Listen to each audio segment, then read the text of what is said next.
नमस्कार दोस्तों, मैं बलबीर सिंह पूर्व सरपंच आपका स्वागत करता हूं आपके अपने एटीएम की दुनिया यूट्यूब चैनल पर। दोस्तों, आज की वीडियो आप सभी के लिए बहुत ही खास होने वाली है, क्योंकि आज की वीडियो में हम जानेंगे कि फिक्स्ड डिपॉजिट करेंगे तो ज़्यादा बेहतर होगा या आरडी यानी रेकरिंग डिपॉजिट करेंगे वो ज़्यादा बेहतर स्कीम हो सकती है, किस में आपको ज़्यादा बेनिफिट्स मिलेगा। तो दोस्तों चलिए आज की वीडियो शुरू करते हैं। दोस्तों, एफडी यानी फिक्स्ड डिपॉजिट स्कीम, आरडी यानी रेकरिंग डिपॉजिट स्कीम, दोनों ही अलग अलग स्कीम हैं और दोनों के रूल्स अलग अलग होते हैं।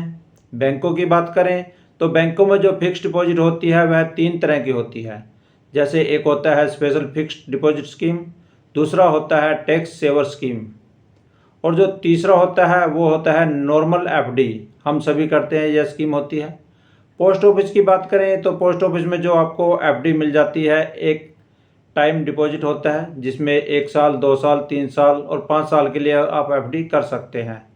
दूसरा होता है नेशनल सेविंग सर्टिफिकेट, एक तरह से समझे तो यह स्कीम टैक्स सेवर एफडी का काम करती है।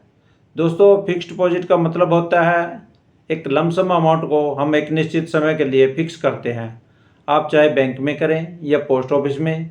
जैसे कि एक उदाहरण है, मेरे पास यदि 1 लाख रुपए हैं और मैं उसे 1 साल, 2 साल या 3 साल के लिए एफडी करना चाहता हूं, तो उतने समय के लिए मैं फिक्स कर देता हूं और समय पूरा होने के बाद यदि मैंने 1 साल की एफडी ली है तो 1 साल की, और 1 साल के बाद मुझे वैल्यू जो उसका इंटरेस्ट है दोनों जोड़कर मुझे मिल जाएगा।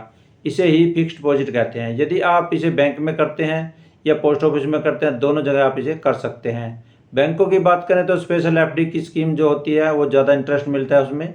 जैसे 888 दिन की एफडी होती है, पंजाब नेशनल बैंक में 444 दिन की एफडी होती है। तो इस तरह की एफडी को स्पेशल एफडी स्कीम कहते हैं और इन सभी फिक्स्ड डिपॉजिट में आपको ज़्यादा इंटरेस्ट मिलता है। उसी तरह टैक्स सेवर स्कीम जो एफडी होती है उसकी बात करें तो टैक्स सेवर एफडी स्कीम 5 साल की होती है और इसे समय से पहले आप नहीं तोड़ सकते। यानी आपने 5 साल के लिए एफडी ले ली और वह 5 साल के बाद ही आप उसमें से जो है पेमेंट अपने निकाल सकते हैं, अपना पैसा ले सकते हैं। लेकिन स्पेशल एफडी स्कीम या फिर नॉर्मल एफडी की बात करें तो इसे आप समय से पहले भी निकाल सकते हैं। यदि मैंने 1 साल के लिए एफडी ली तो दोस्तों यदि मुझे ज़रूरत पड़ गई पैसों की तो मैं 1 साल से पहले भी अपना पैसा निकाल सकता हूं। इसके लिए मुझे कुछ पेनल्टी देनी होती है जो इसके रूल्स हैं और उसके बाद मुझे मेरा पैसा वापस मिल जाता है। यदि हम पोस्ट ऑफिस की बात करें तो पोस्ट ऑफिस में भी रूल सेम ही हैं। यदि आप समय से पहले पैसा निकालते हैं तो उसमें भी आपको इंटरेस्ट कुछ कम करके आपको मिलेगा। तो यह बात हुई फिक्स्ड डिपॉजिट की। यानी फिक्स्ड डिपॉजिट उसे कहते हैं जिसमें हम एक लमसम अमाउंट को एक निश्चित समय के लिए फिक्स करना होता है। अब बात करते हैं आरडी यानी रेकरिंग डिपॉजिट स्कीम। तो दोस्तों, आरडी में आपको एक निश्चित अमाउंट को फिक्स करना होता है।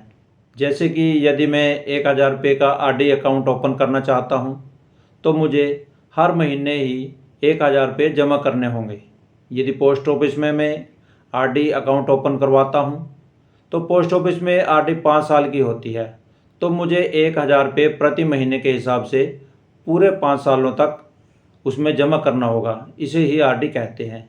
यदि आप बैंकों में आरडी ओपन करना चाहते हैं तो बैंकों में आपको 1 साल से लेकर 2 साल, 3 साल, 4 साल, 5 साल के तक आप आरडी ओपन करवा सकते हैं।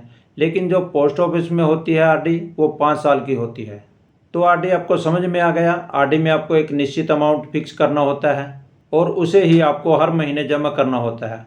आप चाहे तो अकाउंट ज़्यादा भी ओपन करवा सकते हैं। यदि मैंने आज 1000 की आरडी ओपन करवाई है तो कुछ दिनों के बाद मुझे लगता है कि मुझे 1000 की आरडी और ओपन करवानी चाहिए, तो मैं और भी ओपन करवा सकता हूँ। उसमें कोई भी दिक्कत नहीं होती। आप जितने चाहे उतने ही आप अकाउंट ओपन करवा सकते हैं आरडी के। अब दोस्तों, हम अंतिम कंक्लूजन पर पहुंचते हैं कि एफडी करें या आरडी करें, दोनों में बेहतरीन स्कीम कौन सी है। दोस्तों, दोनों ही स्कीम अपनी जगह पर बेहतरीन स्कीम है, लेकिन यह आपकी अर्निंग पर डिपेंड करता है कि आप क्या करना चाहेंगे। यदि आपके पास हैवी अमाउंट है तो आप उसे एफडी में इन्वेस्ट करके इंटरेस्ट ले सकते हैं। यदि आपके पास हैवी अमाउंट नहीं है और आप चाहते हैं कि थोड़ा थोड़ा पैसा करके जमा किया जाए 5 सालों के बाद, तो आपको एक अच्छा अमाउंट मिल जाएगा। तो रेकरिंग डिपॉजिट में इन्वेस्ट करना शुरू कर सकते हैं आप 2024 में। दोनों में ही इंटरेस्ट रेट आपको अच्छा मिल जाएगा। पोस्ट ऑफिस में आप चाहे तो पोस्ट ऑफिस में भी कर सकते हैं। अपनी सहूलियत के अनुसार आपके अकाउंट जिस बैंक में है आप उस बैंक में भी अपनी आरडी या एफडी जो भी आप करना चाहते हैं वो कर सकते हैं। दोस्तों, यह वीडियो आप सभी को कैसी लगी? यदि अच्छी लगी तो वीडियो को लाइक ज़रूर करें, और यदि आपने अभी तक हमारे चैनल को सब्सक्राइब नहीं किया है तो प्लीज़ सब्सक्राइब ज़रूर कर लें। धन्यवाद। जय हिंद।